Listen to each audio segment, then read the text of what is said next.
எங்க போற பாரதி? உன் தொல்லை தாங்க முடியல. ஆதிக்கு சாப்பாடு எடுத்துட்டு போறேன். இப்ப நீ எதுக்கு சாப்பாடு எடுத்துட்டு போகணும்? அவர் வந்து சாப்பிட மாட்டாரா? சமைச்சு தரதெல்லாம் ஓகே, அதோட உன் வேலை முடிஞ்சது. பசிச்சா அவங்க வந்து சாப்பிட்டுப்பாங்க. இந்த மாதிரி தேவையில்லாம சாப்பாடு எடுத்துட்டு போற வேலையெல்லாம் வச்சுக்காத.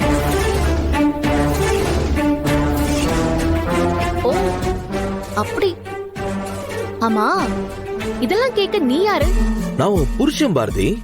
நான் கேட்கதான் செய்வேன். எனக்கு எல்லா உரிமையும் இருக்கு. நானும் போனா போதுன்னு பாத்துட்டு இருக்கேன். நீ கண்ட்ரோல் இல்லாம போயிட்டு இருக்க. என் பொறுமைக்கு ஒரு எல்லை இருக்கு பாரதி. இந்த வீட்டுல எத்தனை பேர் இருக்கோம்? அது நான் ஆதிக்கு மட்டும் தனியா சாப்பாடு எடுத்துட்டு போய் ரூம்ல கொடுக்க போற? கேட்கறதுக்கு யாரும் இல்லைன்னா என்ன வேணா பண்ணுவியா? இங்க பாரு, இப்படி ஆதிக்கு சாப்பாடு எடுத்துட்டு போக கூடாது. எல்லாம் என்ன ஜென்மோனே தெரியல. பைத்தியம் பிடிச்சிருக்கா உனக்கு? மரியாதைய வழிய விடு. பாரதி, நீ ரொம்ப ஓவரா பேசிட்டு இருக்க. அப்படிதான்டா பேசுவேன். உன்னால என்ன பண்ண முடியும்? டேய், என்னடா நானும் போனா போகுதுன்னு பாத்துக்கிட்டே இருக்கேன். நீ நடு வீட்டுல வந்து நின்னுட்டு இப்படி அநியாயம் பண்ணிட்டு இருக்க. எங்களுக்கு உனக்கு என்ன சம்பந்தம்? பாட்டி, பாரதி தான் எல்லாத்தையும் மறந்துட்டு கண்டதை பேசிட்டு இருக்கான்னா நீங்க பெரியவங்க தானே, உங்களுக்கு எல்லாம் அறிவு இல்ல?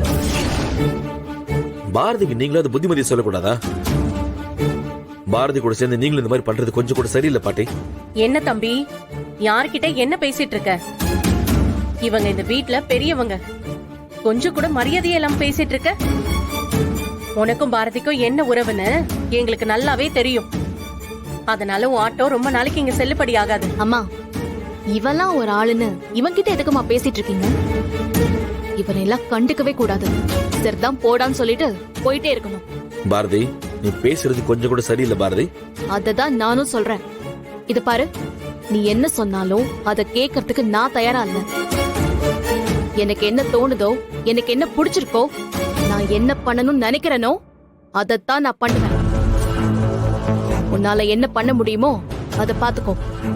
அதையும் மீறி நீ சொல்றத நான் கேட்கணும்னா, நீ எதுக்காக வந்திருக்க, யார் சொல்லி வந்திருக்க, என்ன நோக்கத்தோட வந்திருக்கன்னு எல்லாத்தையும் என்கிட்ட சொல்லு. அப்புறமா நீ சொல்றத நான் கேக்குறேன்.